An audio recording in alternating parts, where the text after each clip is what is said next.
Hello everyone, welcome back to our EVS. So NTA NET का ENVS environmental science का unit 9 थोड़ा हमको डर लगता है इसमें, which is hypothesis testing. So हम हाइपोथेसिस टेस्टिंग कैसे इजी में किया जाए, इसका सम्स जो आता है, क्वेश्चंस जो आता है, कैसे इसको इजी में सॉल्व किया जाए, इसके लिए ये वीडियो हम करेंगे। इसके बाद और थोड़ा और एक दो वीडियो आएगा इसमें, इसी चैप्टर के ऊपर, जिसमें आपको ये हाइपोथेसिस टेस्टिंग वाला क्वेश्चंस इजी में सॉल्व हो पाएगा। तो चलो देखते हैं। कुछ फॉर्मूला रटने की बजाय फील्ड इकोलॉजी के ऊपर कुछ काम हम इधर करेंगे टू अंडरस्टैंड हाइपोथेसिस टेस्टिंग। इस पिक्चर में देखो, ये सिटी वाला नॉइज और इससे बर्ड्स का वेट जो है उसके साथ हम काम करेंगे कि ये सिटी वाला नॉइज से बर्ड का जो वो वेट है वो घटता है कि नहीं।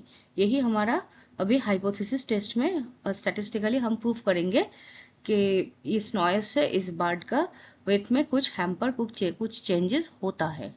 ठीक है। हम लोग हाइपोथेसिस टेस्ट करने के लिए हमको ये जानना जरूरी है, ये थोड़ा बोरिंग भी है लेकिन ये हमको करना पड़ता है, कि ये H0 होता है null hypothesis and H1 is alternative hypothesis. So we have to prove that null hypothesis is we have to reject null hypothesis. null hypothesis में क्या बोला जाता है कि जैसे कि मान लीजिए इधर नॉइज बोल रहा है हम लोग, सिटी वाला नॉइज, इस नॉइज से बर्ड में कोई असर नहीं होता है। ये अगर स्टैटिस्टिकली प्रूव हो जाएगा तो नल हाइपोथेसिस एक्सेप्टेड होगा। लेकिन हम लोग क्या करते हैं, हम लोग का ज़्यादातर टेस्ट में जो होता है वो है कि इसका सिटी वाला नॉइज और कोई भी पोल्यूशन का इम्पैक्ट पॉजिटिव होता है पॉपुलेशन, बर्ड पॉपुलेशन के ऊपर। So we have to theoretically reject null hypothesis, and null hypothesis reject करके हमको जाना है ऑल्टरनेटिव हाइपोथेसिस में। तो इसमें कुछ घबराने का बात नहीं है, बहुत इजी है, सिंपल है। कैसे करता है, how to reject null hypothesis and go move forward to hyper alternative hypothesis, that we will be discussing in this video. इसमें घबराने का कुछ नहीं है, बड़ा बड़ा थोड़ा टर्म्स है लेकिन उसमें उतना घबराने का कुछ नहीं है। हमारा ऑल्टरनेटिव हाइपोथेसिस में हम कौन सा टेस्ट सिलेक्ट करें, ये बहुत इम्पॉर्टेंट बात है। So here right weapon choose करने के लिए हम लोग इधर ले लिया है स्टूडेंट्स टी टेस्ट। क्यों लिया है, इसका भी लॉजिक है। जब हम दो ग्रुप के अंदर कंपेयर कर रहे हैं, comparing two groups, then we have to go through the students t test। इसमें कुछ बड़ा बात नहीं है। we have to decide, जब दो ग्रुप को हम कंपेयर कर रहा है statistically in alternative hypothesis, we have to select t test। समझ में आया? अभी दोस्तों ये वाला स्लाइड देख के थोड़ा घबराहट तो हो रहा है, लेकिन इसमें कुछ नहीं है। Only thing we have to understand is how to calculate the T value. T value का जो है वो कैसे निकलना है, कैलकुलेशन कैसे करना है। सिंपली सोचिए, समझ लीजिए, सिग्नल डिवाइडेड बाय नॉइज होता है टी वैल्यू। अभी सिग्नल क्या है, सिग्नल है the difference between your two groups. एक इधर हम लोग क्या किया, वेटलैंड बर्ड्स का एग्जाम्पल में वेटलैंड बर्ड्स का वेट लिया एंड सिटी बर्ड्स का वेट लिया, and average wetland birds wait minus average weight of the city birds is इसको बोलता है signal. And next is the noise is the natural chaos और variance in the data. A squared is the sample variance and n is the sample size. पहला case के लिए S1 square is a sample variance and N1 is the sample size, यानी कि कितना count of birds हमने लिया है consideration में, और S2 है सैंपल 2 के लिए, मतलब city bird and wetland bird के एक S1 है एक S2 है। अभी इस पार्ट को कैसे हम कैलकुलेट करें वो हम धीरे धीरे डिकोड करेंगे। Signal divided by noise means this divided by this is T value.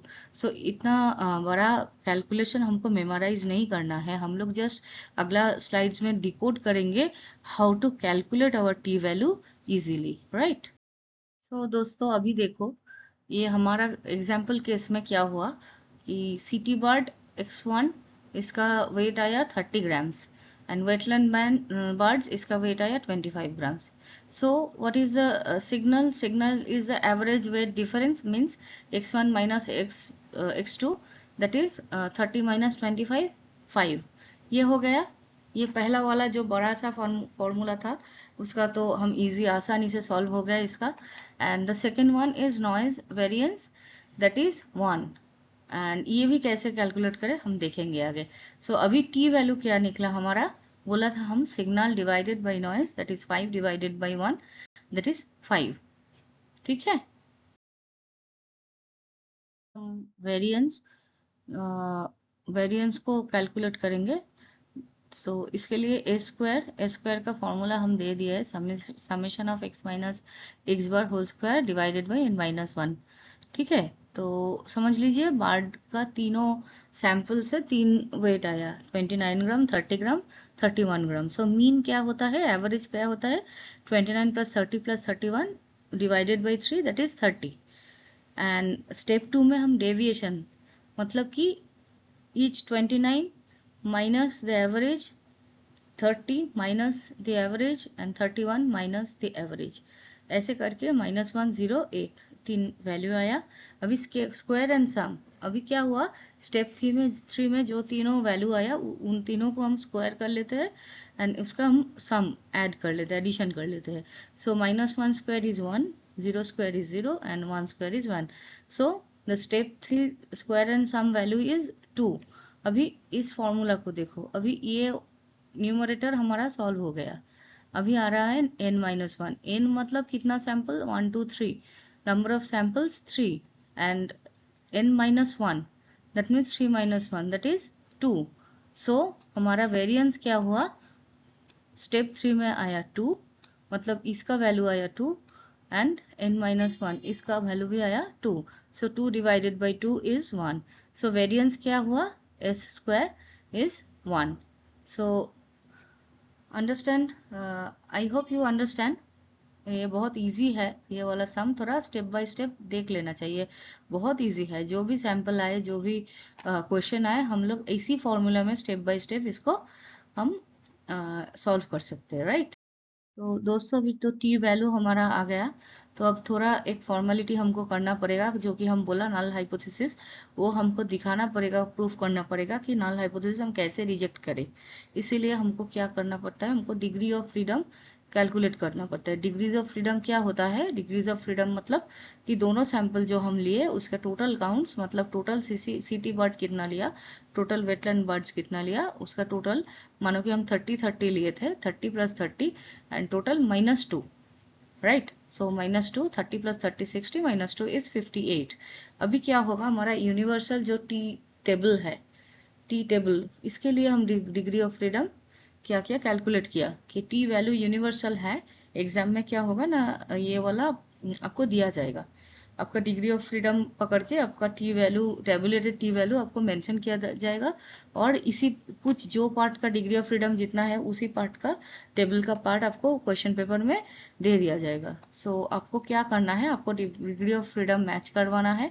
हमारा इधर है 58, हम टेबल में मिलता है मेरे को 60, जो कि सबसे नज़दीक है, राइट. सबसे नज़दीक है डिग्री ऑफ फ्रीडम वैल्यू 60 58 के.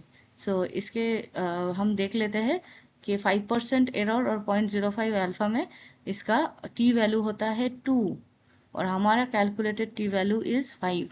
वो तो हम पिछले स्लाइड्स में दिखाए थे कि हम कैसे टी वैल्यू 5 निकाले, और इधर टी वैल्यू इज 2.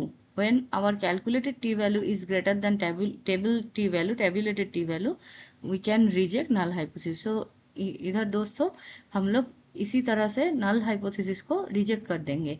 ये बहुत आसान तरीका है. ये वाला टेबल का सैंपल आपको दिया जाएगा एग्जाम में, नहीं तो आपका ये जो वैल्यू है ये मेंशन किया कर दिया जाएगा.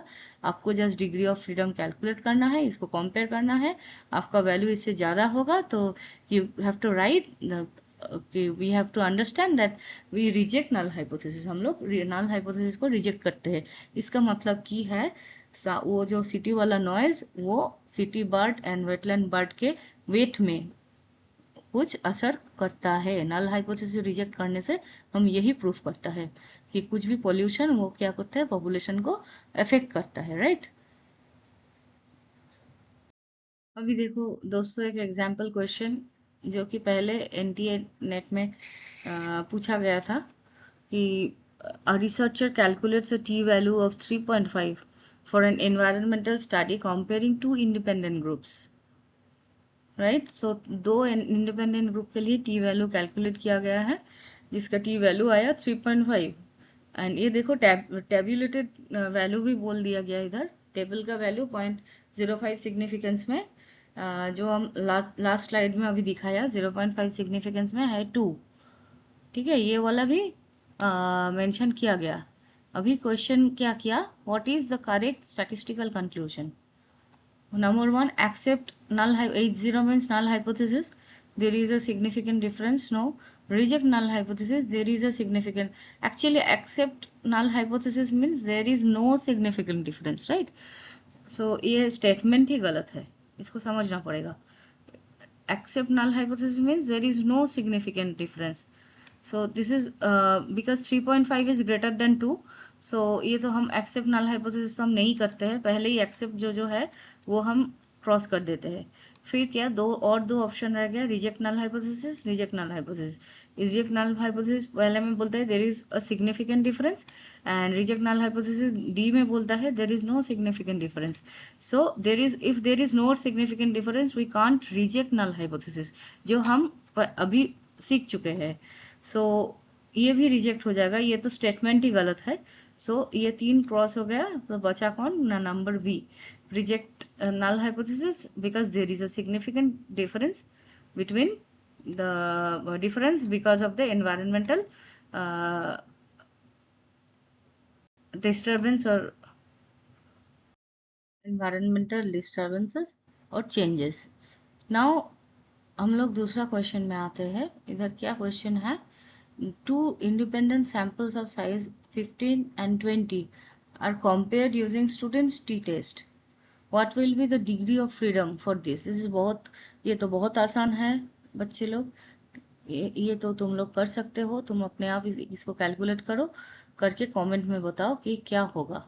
ये बहुत इजी क्वेश्चन है, राइट। तो ये भी आ चुका है, ऐसा ऐसा ही क्वेश्चन आता है, हम लोग को बहुत डर लगता है, ये स्टूडेंट्स टी टेस्ट ये सब देख के बहुत हम लोग को घबराहट होता है, लेकिन ये कुछ नहीं है, सिंपल है। इसका कौन सा आंसर सही होगा थोड़ा कमेंट में बताओ, राइट। अभी दोस्तों क्वेश्चन में आता है, एनटीए ज्यादातर बहुत इसको पसंद है ऐसा क्वेश्चन करने के लिए, तीनों चारों स्टेटमेंट्स दे देता है, फिर कॉम्बिनेशन ऑप्शन में कॉम्बिनेशन 1 and 2, 2 and 3, 3 and 4 ऐसा दे देता है। सो ऐसे कुछ क्वेश्चन भी है हमारे टी टेस्ट के ऊपर। देखो क्वेश्चन में क्या बोलता है, which of the following are the primary assumptions for applying a T test. Statement 1 में बोला गया है the data should be normally distributed. Statement 2 में बोला गया है the variance of the two population must be strictly unequal. And statement 3 में बोला गया है the sample must be drawn independently. So statement 1 में पहले आते हैं, डेटा नॉर्मली डिस्ट्रीब्यूटेड यानी कि नॉर्मल डिस्ट्रीब्यूशन में होना चाहिए, ये तो सही है। अगर नॉर्मल डिस्ट्रीब्यूशन, ये बेसिक है स्टैटिस्टिक्स में, अगर नॉर्मल डिस्ट्रीब्यूशन किसी को भी समझ में नहीं आता है और थोड़ा सा रिकलेक्ट करने से अच्छा होता तो कमेंट बॉक्स में बता दीजिए दोस्तों, हम नॉर्मल डिस्ट्रीब्यूशन के ऊपर एक सिंपल सा वीडियो हम आपको दे देंगे, तो थोड़ा बता देना। और अगर नॉर्मल डिस्ट्रीब्यूशन आपको पता है तो बहुत बढ़िया।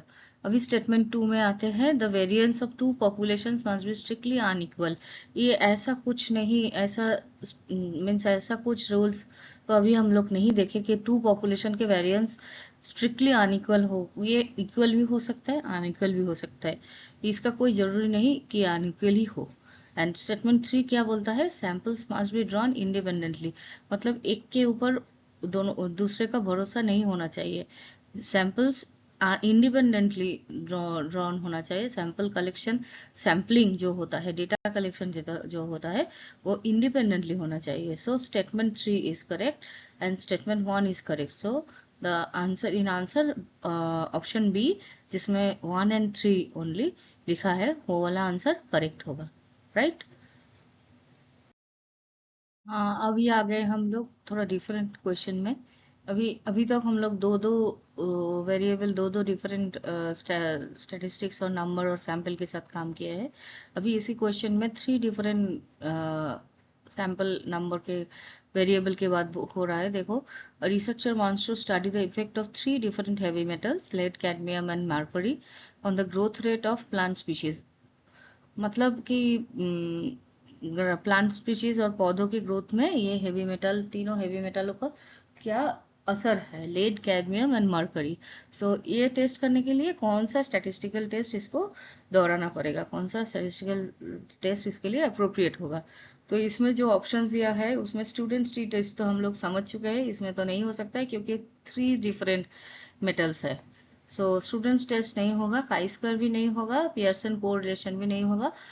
वो हम बाद में अगला वीडियोस में हम लोग समझ जाएंगे। और एनोवा होगा अप्रोप्रिएट, ये भी हम अगले कुछ वीडियो में देख लेंगे, how do we calculate ANOVA and ANOVA किस काम में कैसे काम होता है। जैसे कि हम लोग टी टेस्ट देख लिया, ऐसे हम बाकी ये सब भी समझ जाएंगे विथ टाइम। ठीक है दोस्तों, ठीक है, अभी ये वाला वीडियो यहीं पर ख़त्म करता है। कोई प्रॉब्लम हो, कोई क्वेश्चंस हो तो आप बेझिझक से कमेंट कीजिए। और भी कुछ प्रॉब्लम्स हो तो please you can email me at rajeshwari.roy@gmail.com. I'll try my best to answer you as soon as possible. ठीक है दोस्तों, कोई भी प्रॉब्लम होगा, कोई भी क्वेश्चन, कोई भी क्वेरी, कोई भी रिक्वायरमेंट कि मैडम ये वाला भेज दो, ये वाला वीडियो एक अपलोड कर दो, हम लोग का बहुत इसमें कंफ्यूजन है, ऐसा कुछ भी है तो feel free to message me, email me और comment in the video. Okay, have a great day, thank you so much dear.